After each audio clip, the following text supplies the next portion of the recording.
നമസ്കാരം.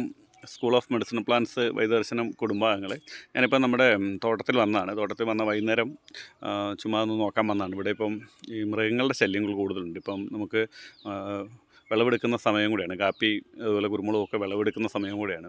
അപ്പം തോട്ടത്തിലൊന്ന് വന്നതാണ്. അപ്പം ഇതൊരു പന്നിയൂർ വൺ എന്ന് പറയുന്ന ഒരു കൊടിയാണ്. പന്നിയൂർ വൺ നമ്മുടെ കാർഷിക സർവകലാശാലയിൽ നിന്ന് വികസിപ്പിച്ചെടുത്തിട്ടുള്ള പന്നിയൂർ വികസിപ്പിച്ചെടുത്തിട്ടുള്ളതാണ്. നല്ല ധാരാളമായിട്ട് മുളകുണ്ട്. തൊട്ടതിൻ്റെ ചുവട്ട് വരെ തന്നെ ഇങ്ങനെയുണ്ട്.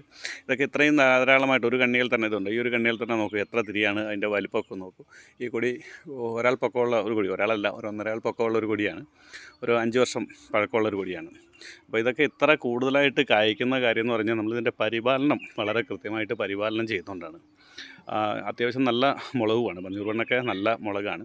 നമ്മുടെ ഈ സയൻറ്റിസ്റ്റുകളായിട്ടുള്ള അഭിനവ സയൻറ്റിസ്റ്റുകളൊക്കെ തന്നെ കൃത്രിമമായിട്ടുണ്ടാക്കിയ കുരുമുളകൊക്കെ മോശം എന്നൊക്കെ പറയുന്നതാണ്.